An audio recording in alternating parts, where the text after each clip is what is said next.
bonsoir à tous. Bonsoir à ceux qui sont chez eux, derrière leur téléphone. Rebonsoir à ceux qui sont là. Alors moi, j'ai 3 questions. La première question, est-ce que quelqu'un connaît l'Emploi Store? Dans la salle, dites-moi. Ça baisse les yeux.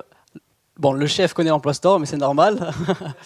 Et derrière vos écrans, dites-moi en commentaire ou via le chat si vous connaissez l'Emploi Store.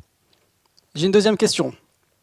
Est-ce que vous savez que Pôle emploi faisait des entretiens en visioconférence et faisait du e-conseil?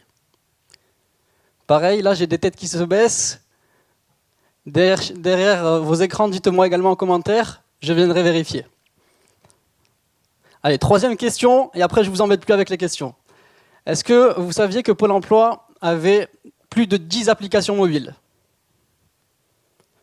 Et là je mets au défi, pour ceux qui répondent oui, parce que dans la salle, j'en ai pas, de me les citer en commentaire également. Alors, si vous ne les connaissez pas, c'est normal. Ou en tout cas, je suis là pour ça. Donc, comme l'a dit Manu, je m'appelle Nabil Afkir, je suis conseiller Pôle emploi et ambassadeur du numérique. Alors, ambassadeur du numérique, conseiller Pôle emploi, je vais vous parler un peu de mon parcours. Donc, déjà, j'ai vécu à Ajaccio, en Corse, pour ceux qui connaissent, au bord de la mer. En 2010, je monte sur Montpellier avec des amis pour poursuivre mes études. Alors j'ai fait un bac marketing communication, j'ai fait un BTS négociation et relations clients au lycée Jean Monnet à Montpellier. Pour ceux qui connaissent également, normalement si vous êtes à Montpellier, vous devez connaître. Et j'ai enchaîné sur une licence administration économique et sociale à l'université Paul Valéry.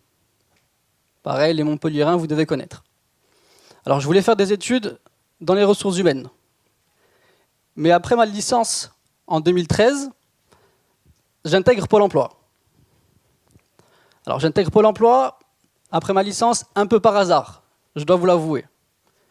Mais comme l'a dit notre directeur général, M. Basser, au Pôle emploi, on y rentre par hasard, mais on y reste par conviction. Et je le rejoins sur ce point-là. Donc en 2013, je suis conseiller et plutôt chargé d'accueil téléphonique pendant 1 an sur la plateforme à Montpellier. Chargé d'accueil téléphonique au Pôle emploi, on était en charge en 2013 de faire les inscriptions en ligne, qui se font plus des inscriptions au téléphone, pardon, qui se font plus au téléphone, qui se font sur le pôle emploi.fr. En 2014, je deviens conseiller en gestion des droits. Le conseiller en gestion des droits au Pôle emploi est en charge, entre autres, du traitement des demandes d'allocation. En 2015, j'intègre la belle agence Pôle emploi Castelnau, que je salue au passage, et je deviens conseiller à l'emploi. Alors, durant tout ce parcours, Pôle emploi a su voir mes compétences numériques, me faire confiance sur des projets, et j'ai envie de rajouter une chose, me faire confiance, et la confiance, c'est quelque chose qui est commune dans le monde du digital, dans nos relations de tous les jours, et dans le monde où je travaille. Donc, après ce parcours-là, en 2016, on me renouvelle ma confiance, et je deviens ambassadeur du numérique, en plus de mon rôle de conseiller Pôle emploi. Alors, ambassadeur du numérique, vous allez me dire, ça fait beau. Et je vous avoue que quand j'ai dit à ma mère que j'étais ambassadeur du numérique, ça lui a fait plaisir. Mais ça veut dire quoi, ambassadeur du numérique? Et au Pôle emploi, qu'est-ce qu'un ambassadeur du numérique? Alors, entre autres, on est en charge de la promotion de l'offre de services digital de Pôle emploi, auprès des demandeurs d'emploi et auprès des entreprises. On participe au développement des compétences de nos collaborateurs, de nos collègues. Vous savez que Pôle emploi et ses partenaires développent régulièrement son offre de services. Rester à jour et en veille sur ça, on a besoin des ambassadeurs pour ça tous les jours en agence, pour les collaborateurs, les demandeurs d'emploi et les entreprises. Et également, on anime l'espace numérique, les espaces numériques des événements du bassin. Au Pôle emploi, on est présent sur le salon du TAF, par exemple, et vous devez connaître, si vous êtes de Montpellier et de la région Occitanie, le salon du TAF, il y a un espace numérique, et on anime cet espace numérique. Voilà pour ce qui est du rôle de l'ambassadeur du numérique au Pôle emploi. Mais pour être plus précis avec vous et plus concret, je vais vous donner des exemples.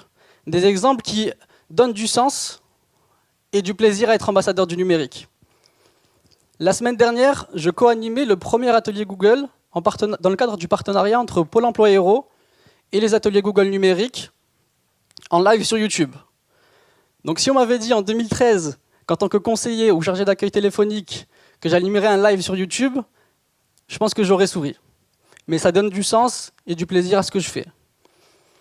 Je vous ai parlé du développement des compétences numériques de mes collaborateurs. Au Pôle emploi Castelnau, on a créé un escape game du digital qui permet d'apprendre, de partager les nouveaux services digitaux de Pôle emploi et de leurs partenaires au collectif. Et personnellement, je mets un point d'honneur à partager et à communiquer sur ce qu'on fait, nos actions, nos réussites, nos services sur les réseaux sociaux. Donc voilà pour ce qui est du concret et du rôle d'ambassadeur du numérique. Alors vous allez me dire, conseiller Pôle emploi, ambassadeur du numérique, pourquoi se rajouter une tâche supplémentaire? Alors comme je vous disais tout à l'heure, le titre d'ambassadeur du numérique, alors c'est pas pour le titre que je suis ambassadeur du numérique, mais pour le sens. Tout à l'heure je vous ai parlé de plaisir, de confiance. On m'a fait confiance en 2013 et depuis 2013 dans mon parcours, grâce à la détection de mes compétences numériques, entre autres. Donc je souhaite à mon tour renvoyer la balle et partager et mettre en valeur les activités, les services de mes collaborateurs et de mes collègues. On revient sur quelque chose qui est important pour moi, c'est la confiance. Et je pense que pour faire briller les compétences, on a besoin de confiance. Je pense que pour mettre en valeur et révéler ces compétences, on a besoin également de certains leviers. Le numérique, dans mon cas, et pour beaucoup d'autres personnes. Donc, j'ai envie de vous dire que si vous cumulez les deux, la confiance